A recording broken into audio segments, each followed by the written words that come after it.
Yo! What's up mga kabalen? Bilis ng panahon part 6 na pala tayo ng aming munting pinapagawang dream house. Pasensya na natagalan ulit bago nakapag-upload, busy kasi sa trabaho at di rin gaanong nakakuha ng video. So heto na nga mga nangyari makalipas ang ilang buwan nyo na paghihintay, sinimulan na din yung step ng hagdan at tinuloy ang paglalagay ng semento at hollow blocks at pagpaplatada sa may garahe. Natapos yung step at tuloy na sa paglalagay ng bakal na gagamitin sa hagdan. We decide na metal ang pinagawa namin para modern ang dating at malagyan ng design.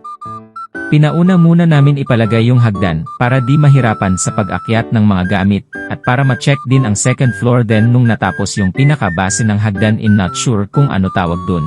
Basta't yun natapos na.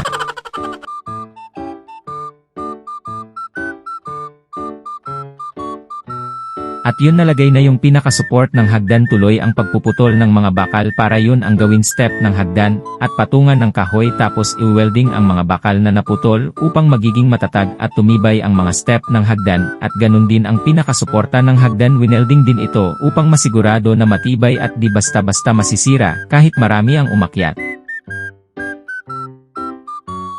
Then itur ko muna kayo sa second floor ng aming munting dream house kung bago ka lang dito sa aking video, at kung gusto mong malaman ang update ng aming bahay, follow at share mo na din ang video na ito para updated ka at manotify ka kung meron bagong video. Ilang months na din ang lumipas at 2024 na hoping kami na this year is matapos na ang aming dream house at dito na din kami makapag-celebrate ng Pasko at New Year at marami pang ibang okasyon. Kahit di kami kumpleto na pamilya, alam ko na proud ang aking kuya sa aming na-achieve.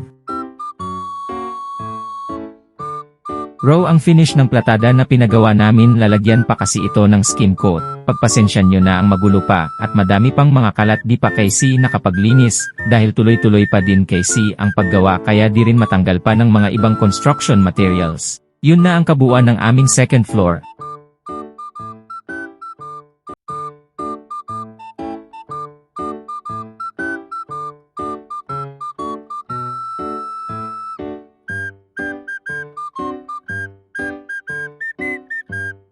Baba na ulit tayo sa first floor. As you can see, nalagay na lahat ng mga step na bakal, kahoy na lang ang wala, at yun ginagawa na ang mga hamba ng mga pintuan. Bakal na hamba ang pinalagay ko since marami pang bakal na di nagagamitin. Pinakulay ko ito ng itim. Kung napanood mo ang part 5 ng aking video, makikita mo ito sa dulo ng video. Yaon. Natapos na ang suporta ng hagdan at napintura na din ito ang masinggi. Metal flooring ang ginamit pang kisami. At sinunod na nilagyan ng bakal ang dingding ng hallway sa second floor para sa kisami, habang hihintay yung in-order ko na kahoy para sa hagdan. Halos patapos na lagyan ng hardiflex ang kisam ng aking kwarto at sa aking nanay and men na kwarto is tapos na lagyan ng kisami, kaya sa hallway na ang ginagawa nila. At balik ulit sa hagdan dahil pina-welding ko ulit yung last step ng hagdan dahil kulang pa ito sa welding, at bandang hapon dumating din ang in-order ko. Nakahoy, di ko na matandaan kung anong klaseng kahoy yan, kayo na bahala mag-isip kung anong klaseng kahoy yan. Pagdating ko sa bahay, nasukat at naputol na at ilalagay na sa bakal na hagdan. Mabilis lang itong nalagay, kalahating araw at nalagay na lahat ng kahoy sa step ng hagdan dahil may bubutasan lang ito at lalagyan ng mga screw.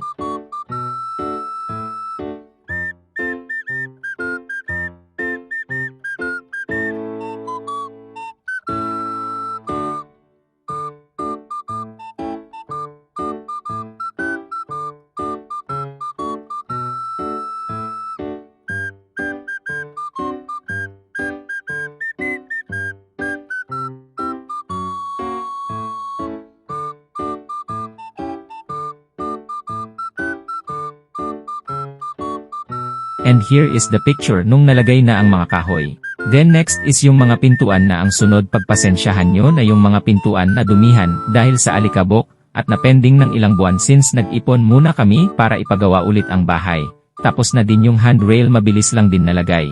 At meron and din electrician, kailangan sabay sa kisame ang kuryente, and yun, tapos na ilagay ang mga ilaw sa court at hagdan. Kung umabot ka part ng video na ito, comment mo naman kung taga saan ka para alam ko kung hanggang saan umabot ang video ko. Nalagay na din ang mga ilaw dahil kailangan sabay sa paggawa ng kisam at ang electrician upang malaman ng electrician kung saan nakalagay ang mga ilaw. Yun lang, tapos na. Pa-like, follow and share na din, as we say in Kapampangan. Salamat.